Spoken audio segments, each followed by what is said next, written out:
ஹே வாணி, நம்ம லவ் பண்ணி இதோட 5 வருஷம் ஆகிடுச்சு. ஸ்கூல் படிக்கும் போதுலேருந்து லவ் பண்ணுறோம். இப்போ நம்ம ஆசைப்பட்ட மாதிரி ஐடி வேலையிலையும் ஜாயின் பண்ணிட்டோம். இன்னும் நம்ம கல்யாணம் மட்டும்தான் மிச்சம் இருக்குது என்றான் தமிழ். ஆமாம் என்றாள் வாணி சிரித்து கொண்டே. தமிழுக்கு வயது 24. எப்படியோ படித்து முடித்து வேலையும் கையில் வாங்கி தன் அம்மா அப்பாவுக்கு ஓய்வு கொடுத்து விட்டான். வீட்டிற்கு ஒரே பிள்ளை என்பதால் வாணி மற்றும் தமிழின் திருமணத்திற்கு எந்த தடையும் கூறாமல் ஒப்புக்கொண்டு விட்டனர் தமிழின் பெற்றோர். ஆனால் வாணி வீட்டில்தான் பிரச்சனை. வாணிக்கும் வயது 24. அவளுக்கு ஒரு அக்காவும் இருக்கிறாள். அக்காவுக்கு திருமணமாகி குழந்தையும் பிறந்து விட்டது. அக்காவின் திருமணத்தின் போது வாணி திருட்டுத்தனமாக தமிழை அழைத்து வந்து வசமாக வீட்டில் மாட்டிக்கொண்டாள். அன்றிலிருந்து வாணியின் அம்மா அப்பா வாணியிடம் பேசுவதில்லை. திருமணத்திற்கும் ஒப்புக்கொள்ளவில்லை. பெரிதாக காரணம் ஒன்றும் இல்லை. 4 பேர் 4 விதமாக பேசுவார்கள் என்று வெட்டி வீராப்பில் திருமணத்திற்கு ஒப்புக்கொள்ளாமல் இருக்கிறார்கள்.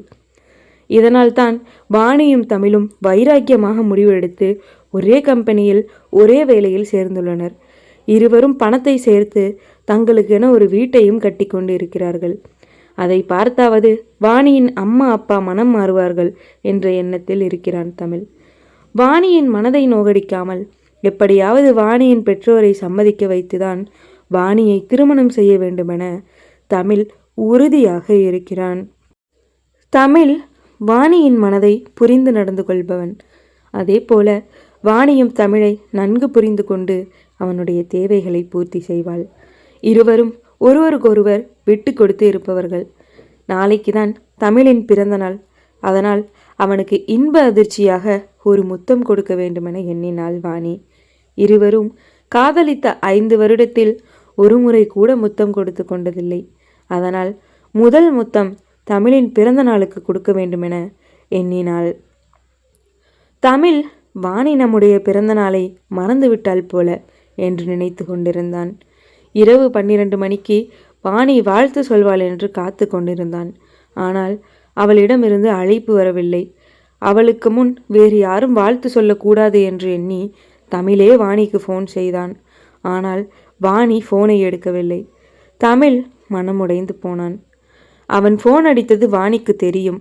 ஆனால் முத்தம் கொடுத்து வாழ்த்து சொல்ல வேண்டுமென எண்ணினாள் வாணி. அதன்படியே மறுநாள் ஆஃபீஸுக்கு சீக்கிரம் வந்தாள் வாணி. தமிழுக்காக காத்து கொண்டிருந்தாள். தமிழும் புது துணிகளை அணிந்து கொண்டு சோகமாக வந்தான். வாணி அவனை பார்த்த உடனேயே வேகமாக அவனிடம் சென்று அவன் கன்னங்களை முத்தமிடுவதற்காக இறுக்கி பிடித்தாள். ஆனால் கோபத்தில் வேகமாக அவள் கைகளை தட்டிவிட்டான் தமிழ். இதுவரை தமிழ் இதுபோல் வாணியிடம் நடந்து கொண்டதே இல்லை. முதல் முறை தமிழ் இப்படி நடந்து கொண்டது வாணிக்கு மிகவும் வேதனையை அளித்தது. கண்கள் எல்லாம் கலங்கி போய் அவன் முகத்தையே பார்த்து கொண்டிருந்தாள் வாணி. ஒன்றுமே பேசாமல் தமிழ் நின்று கொண்டிருந்தான். அவள் அழுகையை அடக்க முடியாமல் அந்த இடத்தை விட்டு வெளியே சென்றாள். சிறிது நேர யோசனைக்கு பின்புதான் தமிழுக்கு அவள் முத்தம் கொடுக்க வந்தாள் என்பது புரிந்தது. ஐயோ, அவள் முத்தம் கொடுத்து வாழ்த்து சொல்ல வேண்டுமென நினைத்து இருக்கிறாள். நாம் அதை தவறாக புரிந்து கொண்டோமே என்று தலையில் அடித்து கொண்டான். உடனே பேக்கை அவன் இருக்கையில் வைத்துவிட்டு வாணியை தேடி வெளியே சென்றான். வாணி தேம்பி தேம்பி அழுது கொண்டிருந்தாள். அவன் எவ்வளவோ சமாதானப்படுத்தியும் அவள் சமாதானமாவதாக தெரியவில்லை. முதன்முறையாக முதல் முத்தம் கொடுக்க வந்தேன், என்னை நீ காயப்படுத்தி விட்டாய் என்று தேம்பிக் கொண்டே கூறினாள் வாணி.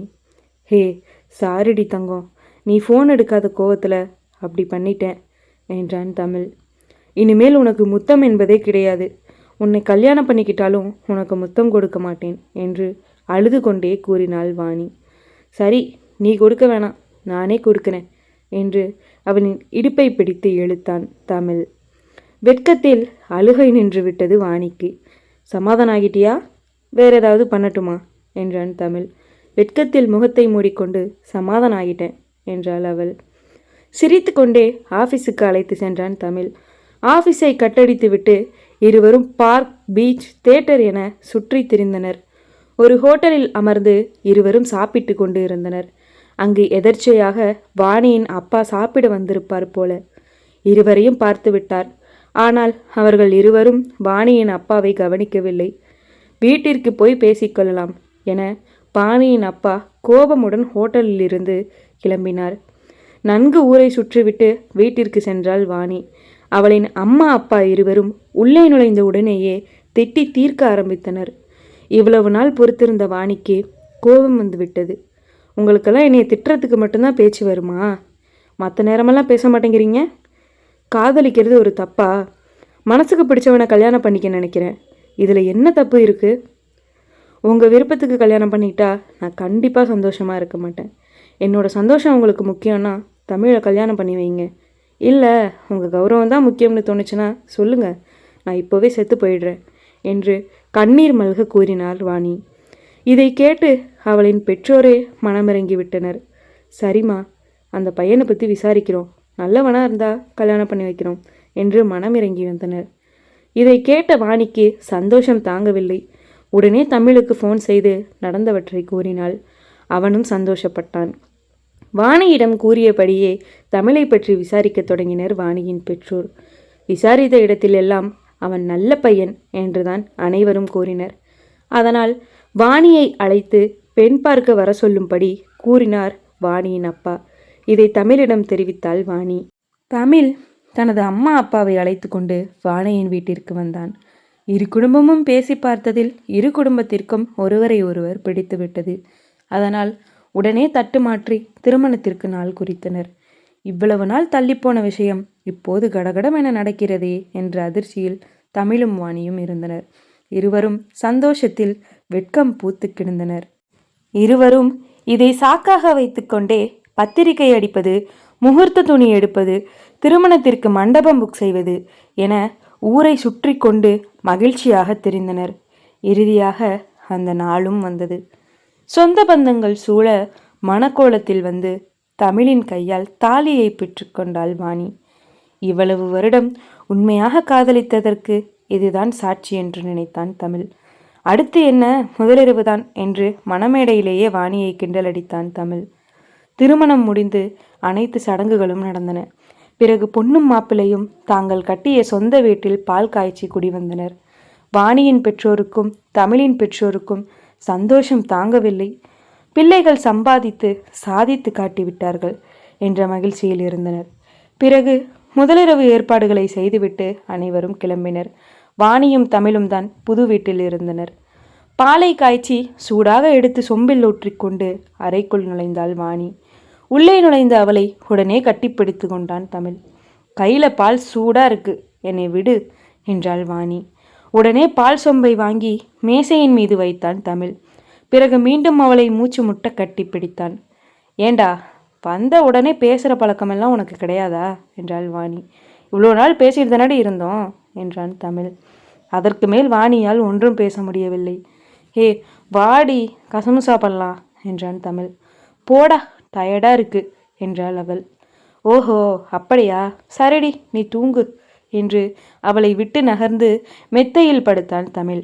என்ன இவன், ஒரு பேச்சுக்கு சொன்னால் உடனே தூங்க சென்று விட்டான் என்று நினைத்து கொண்டே லைட்டை அணைத்துவிட்டு அவன் பக்கத்தில் படுத்தாள்.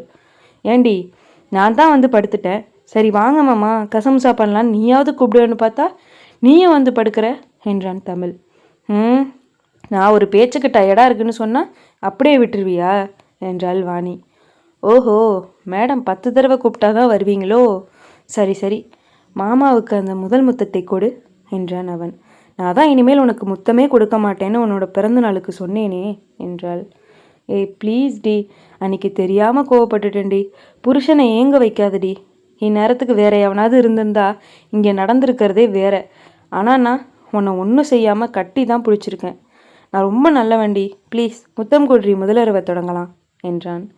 முத்தமெல்லாம் கொடுக்க முடியாது என்று திமிராக கூறினாள் வாணி. உன்னிடம் பொறுமையாக பேசினால் வேலைக்கு ஆகாது என்று அவள் முந்தானையை பிடித்து இழுத்து வாணியின் உதட்டை வாயால் பற்றினான். இருவரும் மூச்சு முட்ட முத்தக்கடலில் மூழ்கி காமக்கடலில் கரையேறினர். என்னடி பொண்டாட்டி, இது உனக்கு பிடிச்சிருக்கா என்றான் தமிழ். வாணி வெட்கத்தில் பதில் சொல்லவில்லை. உனக்கு எது பிடிக்குமோ அதை என்னிடம் சொல்லிவிடு.